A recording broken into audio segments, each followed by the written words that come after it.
दोस्तों, क्या मध्य प्रदेश की सरकार घोर लापरवाही और निरंकुशता की तरफ बढ़ रही है? क्योंकि हाल ही में दो ऐसे मामले सामने आए हैं जो दर्शाते हैं कि सरकार लापरवाह होती जा रही है और इसके प्रशासनिक अधिकारी मनमाना रवैया अपना रहे हैं। एक मामला है हमारे इंदौर से, जहां पीएससी की तैयारी कर रहे छात्र लगातार 4 दिन तक जो है आंदोलन करते हैं, लेकिन ऑफिस के अंदर बैठे अधिकारी उनके मांग पत्र को, उनके आवेदन को लेने के लिए ऑफिस से बाहर तक नहीं आ पाते। तो वहीं दूसरी ओर जो मामला निकल करके आया है वो हमारे सुप्रीम कोर्ट का है, जहां ओबीसी आरक्षण की सुनवाई कई महीनों से जारी है और सरकार वहां पर अपने वकीलों के माध्यम से पक्ष रखने में पूरी तरह विफल हो रही है। आइए समझते हैं कि जो इंदौर का मामला है वो क्या है और कैसे वो सरकार और प्रशासन पर लापरवाही बरतने का इल्जाम साबित करता है। इंदौर में हुआ ऐसे कि वहां एक छात्र संगठन है नेयू, उसके नेतृत्व में छात्रों की मांगों को लेकर के आंदोलन किया जाना तय हुआ। जब प्रशासन को इसकी भनक लगती है तो छात्र नेताओं को आंदोलन से पहले ही उन पर दबाव बनाया जाता है और उसकी अनुमति नहीं देती है।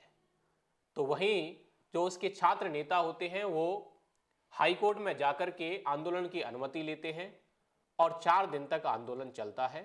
लेकिन 4 दिन के आंदोलन के पश्चात जो पीसीएस के अधिकारी होते हैं वो उसके आवेदन को लेने ऑफिस से बाहर ही नहीं आते और अंत में छात्रों को अपना जो मांग पत्र होता है, अपना जो आवेदन होता है, वो पीएससी के ऑफिस के बाहर चस्पा करके आना होता है। तो वहीं जो दिल्ली का मामला है, जहां सुप्रीम कोर्ट में सुनवाई हो रही है ओबीसी आरक्षण की, ओबीसी को 27% आरक्षण दिया जाना सुनिश्चित हुआ था 2019 में कांग्रेस सरकार के माध्यम से। बीच में सरकार गिर जाती है, बीजेपी की सरकार आती है। बीजेपी की सरकार तब से लगातार जो है ओबीसी आरक्षण का पक्ष रख रही है, लेकिन वह नाकाम हो रही है। मामला पहले मध्य प्रदेश हाईकोर्ट जाता है, जहां से उस पर स्टे लगता है। बाद में स्टे को सुप्रीम कोर्ट जो है क्लैरिफाई करता है कि इसमें तो ऐसा दिखता ही नहीं कि कहीं स्टे लगाया हुआ है। बाद में जाकर के जब और सुनवाई आगे बढ़ती है तो सुप्रीम कोर्ट में लगातार सरकार के वकील वक्त पर वक्त मांग रहे हैं। क्या सरकार के वकील इस मामले को समझने में नाकाम हैं? क्या सरकार के वकील जानबूझकर ओबीसी का पक्ष नहीं रखना चाहते?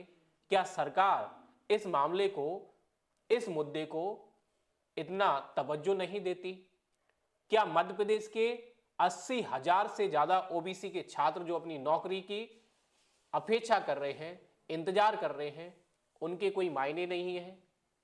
तो ये सारी बातें हैं जो दिखाती हैं कि सरकार जो है कैसे इन दो उदाहरणों से स्पष्ट दिख रहा है कि सरकार एक लापरवाह व्यवहार कर रही है। सरकार के अधिकारी मनमाना रवैया अपना रहे हैं, जो कि दिखाता है कि ये जो है लापरवाही है और निरंकुशता के इसमें लक्षण दिखाई देते हैं। इस पर आपके क्या विचार हैं? क्या इस निरंकुशता को रोकने का कोई उपाय हो सकता है? अगर आप कुछ जानते हैं, समझते हैं तो निश्चित ही हमारे कमेंट बॉक्स में अपना जवाब लिखें। धन्यवाद।